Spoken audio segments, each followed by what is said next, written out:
What happens when a nation tries to erase parts of its own history? In 2025, America is caught in a cultural battle that's bigger than politics.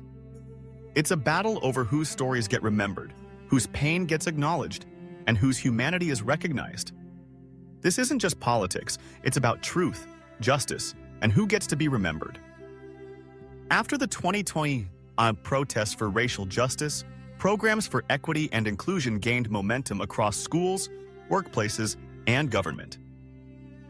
The killing of George Floyd in Minneapolis ignited the largest protest movement in American history. Millions marched not just for justice, but for a reckoning with centuries of systemic racism. But in 2025, we're seeing a fierce backlash. DEI initiatives are being dismantled, funding cut, and entire curriculums rewritten to avoid what some politicians call divisive concepts. But for some, this wave of reckoning felt threatening. Political leaders, especially conservatives, began framing DEI as divisive, labeling it woke indoctrination. By 2025, the backlash had turned into policy. Dozens of states introduced laws restricting what schools could teach about slavery, racism, or gender. Federal agencies started cutting equity programs, and corporations quietly rolled back DEI initiatives under political pressure. This isn't just about policy, it's about how America defines fairness and justice. At the heart of this conflict is history itself.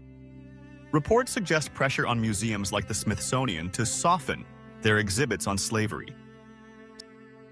Schools face restrictions on teaching the legacy of racism and materials like the 1619 Project. Take the Smithsonian Institution. Reports reveal political pressure to soften exhibits about slavery.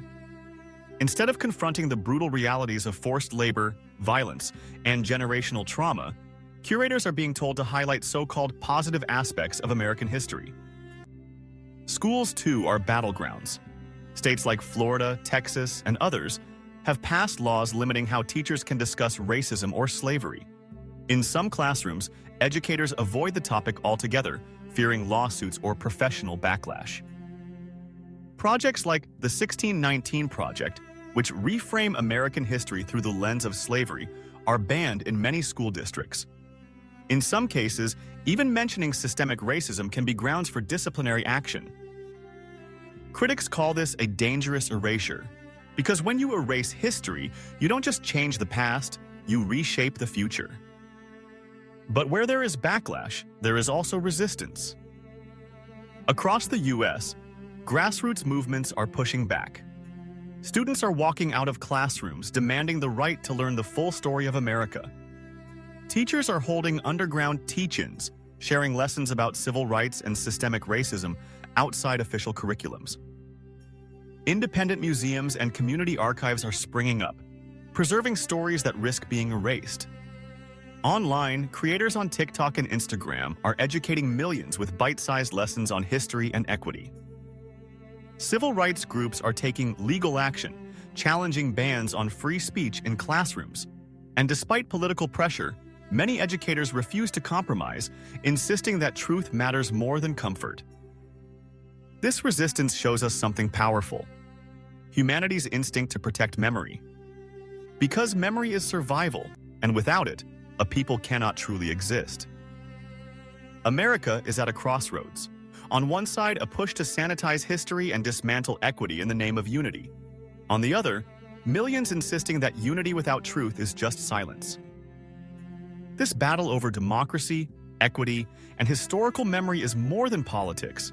It's about humanity. It's about whether we have the courage to tell the truth, even when it's uncomfortable. The question is not just what will we remember, but who will we allow to be remembered? Because in the end, history isn't the past, it's humanity's mirror, and the way we choose to see it will shape the future for generations to come. So, what do you think? Should history be reshaped to avoid discomfort, or should the truth, no matter how painful, be told? This debate over democracy, equity, and historical memory is not just about the past. It's about the kind of future we want to build.